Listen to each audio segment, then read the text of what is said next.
What's up, guys? Jacob Rothenberg here. We are going to do something completely different from anything I've done before on the channel, just because I think it's cool and because also my mentor, Emeka, not just instructed me to do it, but suggested that I do this. And I agree with it. I think this is a pretty cool idea. So, what we're going to do today is actually review a book.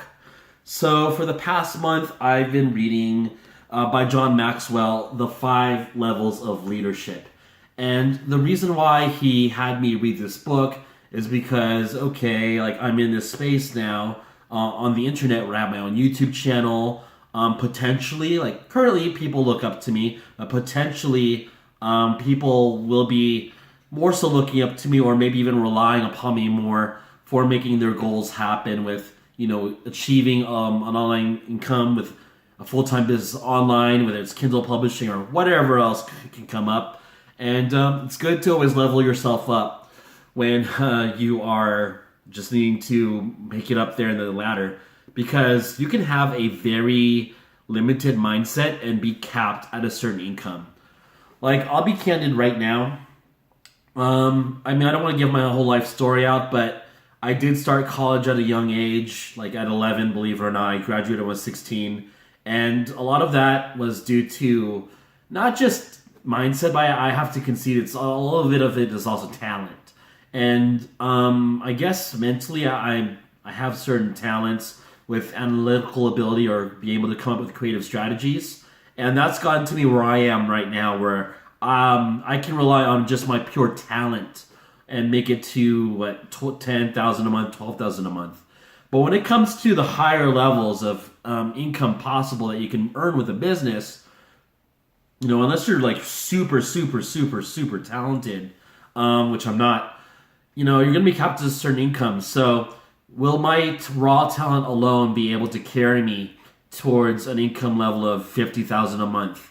Right now, honestly saying, probably not, because I have so much social conditioning that I've been fed all my life, that even though I'm aware that I'm socially conditioned on a lot of things, I have to still reconstruct my mindset on just beliefs about business, people, how I work, how I should work, how I should work with others. And that's why this book was a good start for me. And hey, if you think that this is weird, why we're doing a book review, shut up, I don't care. We're doing a book review, it's worth your time, so keep watching. So, I just finished the book, and basically, I'm not going to bore you with, reading the whole damn thing out here, but you have a 5-level pyramid as to the hierarchy of different levels you can reach with leadership ability, and why people follow you for wherever stage you're at, and things you can work on, things you can improve, and things that you're doing good currently. So I'll just go through it real quickly, and if you want to dialogue about it and discuss, we're going to hit it in the comments. Otherwise, I'm going to give you an awesome summary of a book that is still worth your time reading in full. So the first level of leadership taught by John Maxwell, who, by the way, is speaking at the 10X Growth Con at Grant Cardone's convention in February. You'll be there. The first level of leadership is leadership based on position or authority. So, I don't want to give the whole Hitler example because it's super generic, but to make it more relatable, how often in life, throughout your career, when you're working a day job, either previously or even now, how often are you only listening to your manager or your boss just because they have the job title of being your manager and your boss, and you don't really respect them? Well, maybe you do, but if it weren't for their title, you wouldn't really listen to them otherwise. And that's being a leader based on position. When maybe you're a high performer for your job and you got promoted, your organization believes in you, and that's how you got the promotion, but you're still kind of lacking overall managerial skills, people skills, most likely, and you just don't value relationships with your cohorts and your subordinates. And I'll be open. At my job that I had for 7 years in international sales, I was a high performer, and within only a matter of, I think, 3 years or so. Yeah, I think 3 years, I got promoted to being the manager for my territory. And, I was young. I think I was only 25 years old with a position like that in a big company. And I was the youngest manager ever. And I have to be honest, I felt like I was leading solely on position. People respected me to an extent, but not to the full extent of what could have been possible. Just because I was young, I still had a lot of soft skills that needed to be developed. Like, yeah, I was totally a beast with our platforms and with, the Excel spreadsheets and calculating stuff. And yeah, I'm good at that stuff. But as far as the people skills, in my opinion, will get you farther than technical skills past a certain level with making money. And if you don't have people skills, you're going to be stuck at level 1 where people only listen to you based on your position, and you don't want that. You got to evolve. You got to get better. But the good news is, if you're currently a level 1 leader, that shows that at least your organization, your company believed in you enough to promote you in the first place. So you have potential there to grow as you gain awareness of what you can work on and move up the pyramid. So that's level 1. Level 2 is leadership based on permission. So at this level, people listen to you because they want to. Like they grant their permission to listen to you just because they like you. And with this online business that I'm running and this whole YouTube channel and the courses I have, I'd say that at this stage, I'm a level 2 leader.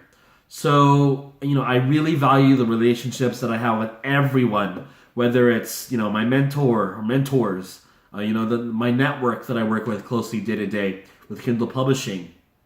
My students, all of my students, in fact, I believe it or not, I really do care about all of them, all of you guys. I love working with you all, and I really do enjoy talking with you all. I've been told that at times I don't respect my time in regards to the amount of time I put in working with you all, but I enjoy it. So, maybe I give out a little bit too much of my time, but hey, I really do like working with you all, and I love building those relationships. So, and I realize that's because relationships are so valuable, and that's how you and I will both grow by working together. And I have interest in you, and working with you and making you improve, and, just having you move along and get to where at least I am, and then further than that. So, at this stage, there's still things to improve on.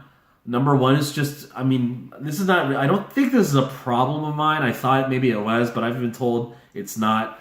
Is just to make sure that, well, not just make sure, just be a likable person. If you're just, being yourself, you're assuming you're just naturally positive, like be a naturally positive person. There are times when you need to take yourself seriously, but don't take yourself too seriously, in my opinion. Just be a likable, open person, someone who people can trust, someone who people can like being around, someone who people can like talking to. And that's, in my opinion, from my perspective, how you become a likable person. I'm not the most exciting, dynamic person in the world. I'm nothing like the Mickelson twins in terms of, sustained energy. Like I can be like them for 5 hours, maybe a day, but shit, be like them the way they naturally are, 365, I can't match that. I'm a more chill person. I'm more laid back, but in my own right, it still works out for me. And so, I'm just being myself. I'm not pretending to be high energy. This is how I am. If you talk to me in real life, and if you've met me in real life, this is me. So, I'm just presenting myself as who I am, and I think people appreciate and like that. And I just like to be authentic. And I think people listen to me, or the people who do listen to me do so because they can see I'm authentic. I'm not putting on a front. This is my condo. It's not some place I let my Airbnb to impress y'all. This is just the way it is. But there's always things to improve on. And I guess I just got to build deeper relationships at this stage and, just further my strengths and just provide more results. Like, that's the stage where I am. Like, I just need to further prove myself, as I have a long way to go with developing my online business. Let's face it, I'm not making, 100K a month. I'm not like a Greek god. How narcissistic is that? I'm not the emperor of Kindle publishing just yet. I have a lot to still improve. And I have a lot to prove too with students. I do have students who are successful. Alex, Ali, well, I think I would consider Gary to be one of my students too, although he worked with both me and Emeka. I know a lot of people have worked with the both of us. But, I've worked with quite a few students, but guess what? For every student that I've helped quit their jobs, I think I've only helped, maybe 2 people quit their jobs? I mean, come on, that's not enough.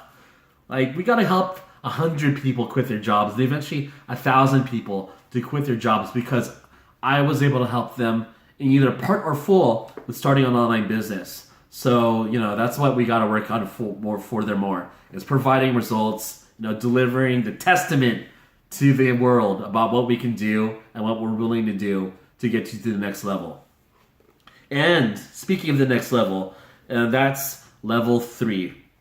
People who follow leaders based on results that they've been able to achieve. Leadership based on results. So I would say my mentor, Emeka, is at a level 3. Sorry, Emeka, if you're offended that you're not level 4, not level 5. Maybe you are, but from my mindset, I can see you as a level 3 guy. A mentor who I listen to based on results. So yada yada, I was student number 1, who was the first person to achieve $1,000 online thanks to his course, then $1,000 a month. And fast forward, I was able to quit my job based on everything he orchestrated with the Cancun Mastermind and just the whole network too. Whether he realizes it or not, the whole network he introduced to me. Like, yeah, I've done my own mingling, I talk to people, but I don't think a lot of it would have been possible without having the results he's been able to bring to me. And I know this for myself. And I know this from other practices like sports, like in powerlifting. I will get my buy-in with a coach if they themselves are either the shit or they have clients who are the shit. So like my coach in powerlifting, Jesse Burdick, formerly one of the most elite powerlifters in his era for the sport, and he currently coaches the world record holder all time, Kayla Rulam, for the deadlift. He's also got in our own gym, Jeremy Avila, the lightest person to total 2,100 pounds. I think he did it at 220 pounds. When you've got, and he's got other beasts in the gym, and I'm an elite athlete because of him. Well, I should say that subjectively. I've got an elite classified total thanks to him. So, because I've seen results based on his own experience with the sport, results that he's brought onto others, and results he's brought on to me, myself. Of course you've got my buy-in. I'm going to do whatever the hell you tell me to do. Like, shit, why wouldn't I? Like, duh. And with that, level 3 leaders, what they need to work on, from what I understand, this is now beyond me because I'm not here yet, is that they need to share a common vision with who they work with. And that's how you really get, and this is, I don't want to get into too much business school talk because I was already taught this, but in order to get complete buy-in with your organization, your company, your business, or even all your clients, you need to have a shared vision that you can bring forth and have both your clients, your employees, whoever, work with you towards achieving that vision. So, like, what is Google's vision? Let's just say generically, it's to provide information to everyone globally as quickly and efficiently as possible. And so with that shared vision or whatever else it may be, all these Google employees can see that's the goal, and whatever their roles may be, they integrate what they need to do with their own respective roles to reach that goal in some shape or form. Again, that's kind of high-level, fluffy stuff. I realize that, but that's how it works too. So, Yeah, that is level 3. Now, level 4 and level 5, I did read the book, but my mindset is not yet at a level 4 or level 5 form of leadership. So I actually have to read my notes. So I'm reading my notes. Okay, so level 4. I don't even know who I could consider a level 4 leader. Gosh, I would say maybe Emeka's, just to make it more relatable with you all, Emeka's mentor's mentor, who would be Dan Lok.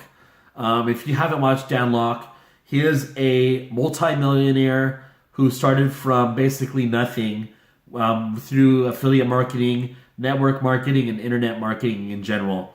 So it's leadership based on people development, where it's all about growing your people to high levels. Just the amount of students he works with, the amount of mentees he has who are so prominent in the internet marketing space. Gosh, I guess we're all like everyone under the umbrella of Emeka, to an extent, in my opinion, has a derivative of Dan Lok's leadership teachings in them. I don't know. Maybe I do, maybe I don't. Or anyone else that Dan Lok's worked with, like Carla Marie. Gosh, like I'm thinking about it now. Carla Marie was a mentee of Dan Lok. Stefan from whatever his channel is right now, Project Lifestyle Mastery, was a mentee. D1 was a mentee. So is there a conspiracy here that Kindle Publishing may have been in fact influenced by Dan Lok's teachings on, personal development, business strategy, even leadership skills? That could be argued for. And so, it's just, that's all about developing people with the highest potential possible. And I suppose that's why he's selective with who he works with as well. So, 80% of his time, I would say, is coaching his colleagues and his staff, and 20% of his time is maybe doing productive work, give or take. So that's level 4. Level 5. Level 5 is kind of hard to articulate, but I'll give it my best shot. It's leadership based on respect. So I would say this is in the book, it's literally called the pinnacle of leadership, where you are just respected for all of your contributions and all of your visionary uptakes with the company or with the organization you're with. And who would be level 5 leaders? Steve Jobs, Bill Gates, Elon Musk, God, like all those top names, Jeff Bezos, like, Steve Jobs, rest in peace. The others, once their times have passed on this planet, their names are still going to be known forever in the business world for everything they've done. And, that's like creating a legacy right there when people respect and acknowledge all of your innovations, your contributions, well past your time on this planet. And that's really leaving a mark, and that's leadership based on respect. So, imagine that. Even just like my mind's just like hitting this epiphany that even when your time is up here on Earth, that you can still be a leader to people. You can still inspire others just based on the monumental amount of contribution you've brought to the world, and people will always respect you for that. And that is really leaving a legacy, which is the end game. So yeah, guys, I know we're nearing 20 minutes here. I bet I'm going to get a ton of unlikes for doing a book review, but I don't care. It's my channel. I do what I want. So that was this month's book. Next month's book, I did read .com Secrets recently, but I think everyone's read that, and it was also kind of short. So I guess it's upon myself to find another book. So until then, guys, I've got a lot to work on. Things are super busy here. I just put an order out for 10 new books. 10 new books that should be ready before the month of December, before Thanksgiving, actually. So I'll be ready to go crazy for December. And so, guys, I've got a lot of work to do. Until then, I'll see you later. Take care.